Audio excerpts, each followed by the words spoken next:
Untuk membahas terkait ditolaknya pra-peradilan Nadiem, sudah hadir bersama kami melalui sambungan Zoom, Dodi S. Abdul Qadir, tim kuasa hukum Nadiem Makarim. Selamat sore, Pak Dodi. Selamat sore. Ya, terima kasih Pak untuk waktunya. Dan kami tadi sudah beritakan juga bahwa seperti yang Hakim katakan, Hakim menolak permohonan pra-peradilan Nadiem. Apa tanggapan Anda dan juga dari sikap dari Nadiem sendiri? Iya, terima kasih Pak. Kami tentunya akan melakukan upaya-upaya di dalam menindaklanjuti hasil daripada pra-peradilan ini yang secara jelas-jelas sudah menyatakan bahwa untuk penetapan tersangka tidak ada alat bukti kerugian negara. Mengenai alat bukti tidak adanya alat bukti kerugian negara ini. Ya, Pak Dodi. Ya, sebentar. Baik, suaranya agak terhilang Pak Dodi. Boleh? Oke. Ya, ini ya. Sudah muncul. Silakan Pak Dodi. Ya, terima kasih. Jadi kami akan mengambil langkah-langkah untuk menindaklanjuti adanya satu fakta dari proses pra-peradilan ini bahwa sampai saat ini belum ada atau tidak ada bukti adanya suatu kerugian negara.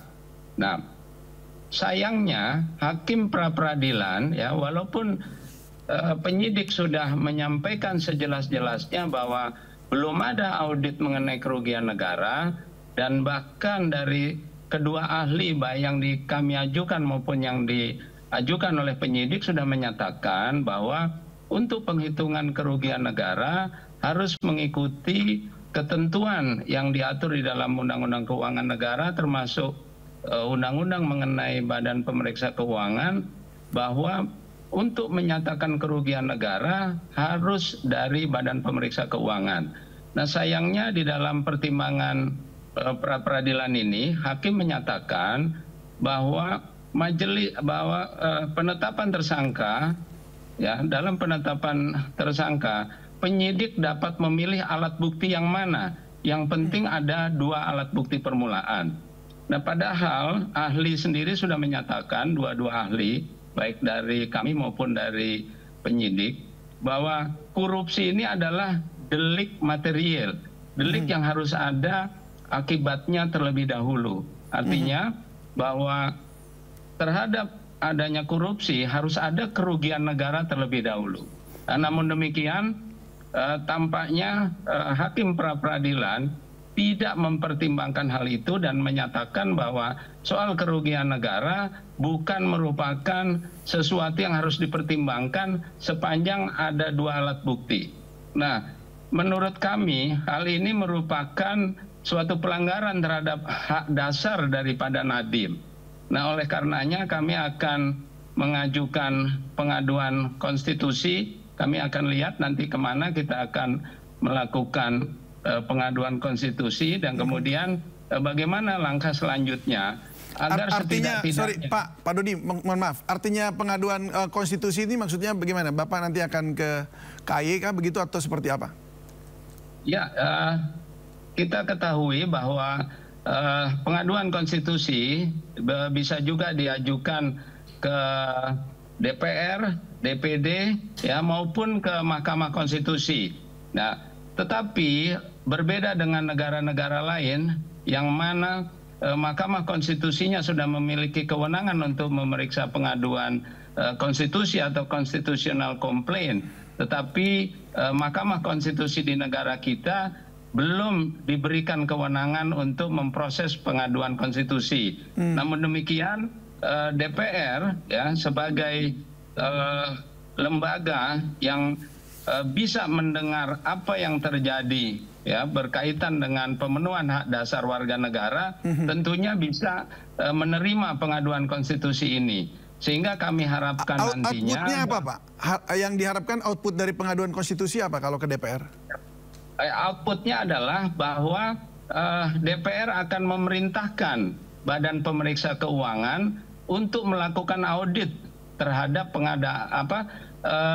penentuan KRUM sebagai sistem operasi yang waktu itu harus lakukan oleh Pak Nadiem sebagai menteri dalam mengatasi kegiatan belajar mengajar secara daring yang tidak bisa dilakukan secara tatap muka karena adanya kondisi COVID. Nah, kemudian juga ini demi kepentingan umum karena sampai saat ini pengadaan Chrome itu masih berjalan. Nah, kalau kemudian harus diganti pengadaan Chrome ini menjadi pengadaan Windows misalnya, maka akan menimbulkan pembengkakan biaya yang sangat besar. Nah, oleh karena itu demi kepentingan umum untuk mengetahui apakah pengadaan Chrome ini lebih baik dibandingkan dengan pengadaan yang lain, tentunya harus ada suatu audit yang secara independen dan memiliki legitimasi yang diberikan oleh undang-undang. Baik, jadi kalau Anda melihat bahwa hakim tidak membawa atau tidak meminta BPK, data-data dari BPK begitu ya, artinya untuk apakah ada kerugian negara dan seberapa besar. Kalau kemarin kan ada potensi kerugiannya mencapai 2 triliun, tapi dari BPK belum ada. Kalau Anda melihat ini artinya apa? Apakah memang ini ada intervensi begitu dari pihak luar kepada hakim atau bagaimana? Jadi ini sebenarnya subjektivitas dari hakim. Kalau dari penyidik sendiri sudah sangat bagus, sangat transparan, mengemukakan bahwa belum ada perhitungan kerugian negara dari audit yang memang diberikan kewenangan oleh undang-undang. Nah, namun demikian hakim di dalam menanggapi keterangan dari penyidik yang sudah secara terus terang menyatakan tidak ada audit, tetapi menurut penilaian hakim tidak perlu ada penilaian audit mengenai kerugian negara. Nah, inilah yang justru menimbulkan pelanggaran hak dasar kepada Pak Nadiem karena tidak ada kepastian hukum. Bagaimana seseorang ditetapkan sebagai tersangka korupsi padahal belum ada ditentukan suatu bukti adanya kerugian negara. Sedangkan kerugian negara itu adalah sebagai akibat pokok dari adanya korupsi. Baik, berarti kerugian negara belum ada. Lalu kemudian yang kedua, kalau tidak salah, siapa yang diuntungkan atau dalam artian konteks ini adalah Pak Nadiem begitu ya? Itu juga belum ada buktinya. Tidak dibawa-bawa oleh hakim atau bagaimana? Ya, memang di dalam bukti permulaan tidak ada ya bukti adanya keuntungan yang diperoleh oleh Nadiem, ya. Tidak ada juga bukti adanya kerugian negara yang memiliki legitimasi, ya, yang dikeluarkan oleh pihak yang sah untuk menentukan adanya kerugian negara. Baik, ini berarti menjadi dua hal yang kemudian dipertanyakan. Lalu yang hakim bawa itu kan ada dua tadi Anda katakan. Nah, apa saja yang hakim bawa tadi dalam persidangan? Ya, jadi hakim hanya mempertimbangkan sudah ada keterangan saksi dalam bentuk BAP, berita acara pemeriksaan saksi, sudah ada keterangan ahli. Nah, menurut hakim, ya, jaksa dapat secara bebas memilih alat bukti untuk menetapkan Nadiem sebagai tersangka. Nah, ini berlawanan dengan keterangan ahli yang menyatakan bahwa korupsi adalah delik material, delik yang harus ada akibatnya terlebih dahulu. Nah, ini akan sangat berbahaya di dalam penegakan hukum ke depan, ya. Bagaimana mungkin seseorang bisa ditetapkan sebagai tersangka padahal kerugian negaranya belum ditentukan, ya, belum bisa ditemukan kerugian negara. Nah, jaksa sudah menyatakan bahwa kerugian negara adalah baru dugaan daripada penyidik, ya. Jadi belum ada hasil audit yang menyatakan adanya kerugian negara. Nah, sebagaimana kita ketahui bahwa kewenangan dalam mendeklarasi adanya kerugian negara itu ada di Badan Pemeriksa Keuangan. Nah, sedangkan penghitungan kerugian negara bisa dilakukan oleh siapapun juga. Nah, ini menjadi suatu suatu problematika, ya, di dalam penegakan hukum khususnya yang berkaitan dengan kebijakan. Karena apa yang dilakukan oleh Nadiem hanya sebatas menerbitkan peraturan menteri. Nah, kalau itu dikatakan ada konflik of interest kemudian menyebabkan kerugian negara, maka sudah barang tentu mengenai kerugian negaranya sudah sudah ada terlebih dahulu, baru kemudian bisa ditetapkan sebagai tersangka. Nah, ini yang harus dijawab oleh para penegak hukum maupun lembaga-lembaga yang meneliti atau memperhatikan bagaimana penegakan hukum ini terjadi. Nah, saya harap DPR yang memiliki kewenangan untuk memerintahkan BPK melakukan audit dapat segera turun tangan dengan meminta Badan Pemeriksa Keuangan untuk melakukan audit, karena pertimbangannya pengadaan Google Chrome itu masih terjadi sampai saat ini, masih berlangsung. Masih ongoing ya proses, Pak ya.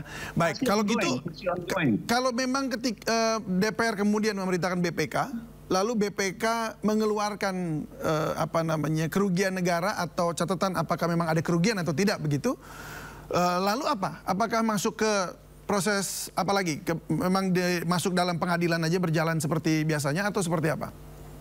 Ya, kalau memang sudah ada bukti awal adanya kerugian negara, maka pengadilan akan memeriksa di dalam pokok perkara. Apakah kerugian negara itu disebabkan oleh adanya penerbitan peraturan menteri oleh Pak Nadiem dalam hal ini. Karena seperti kita ketahui juga, Google ini kan ada lebih dari satu Google. Ada PT Google Indonesia, ada Google Singapura, dan ada Google California. Nah, ini yang mana, Google yang mana yang diuntungkan? Kemudian siapa yang melakukan pengadaan? Karena beda klasternya ya, bahwa antara penerbitan peraturan menteri dengan pengadaan itu sesuatu yang terpisah sama sekali. Seperti kita ketahui dan sudah diungkapkan juga bahwa pengadaan itu dilakukan melalui LKPP, sehingga tidak ada ikutan menteri dalam hal ini, Pak Nadiem sebagai menteri, memiliki keterkaitan di dalam pengadaan. Berarti prosesnya atau prosedurnya itu sudah sesuai dengan regulasi yang berlaku ya, Pak ya? Menjadi kewenangan menteri membuat peraturan menteri, apalagi waktu itu didahului dengan adanya Perpres mengenai bencana non alam dan ada penetapan pembatasan sosial berskala besar, sehingga semua orang tidak boleh keluar rumah, termasuk semua orang tidak bisa belajar ke sekolah. Nah, ini perlu adanya satu tindakan dari kementerian pada saat itu Nadiem untuk bagaimana mencari cara agar proses belajar mengajar bisa terus berjalan, satu, kemudian proses ujian yang mau naik kelas bisa terjadi, proses ujian untuk kelulusan bisa terjadi. Nah, ini membutuhkan suatu bantuan alat teknologi informasi komputer. Nah, di dalam prosesnya juga penunjukan daripada operating system itu sudah memperhatikan mengenai keadaan geografinya terhadap pengadaan bantuan alat teknologi untuk daerah 3T itu tidak menggunakan Chrome, tetapi menggunakan sistem yang lain. Dan mengenai penentuan Chrome juga itu dilakukan oleh suatu tim yang independen yang melakukan pembahasan secara teknis di luar daripada keputusan Pak Menteri.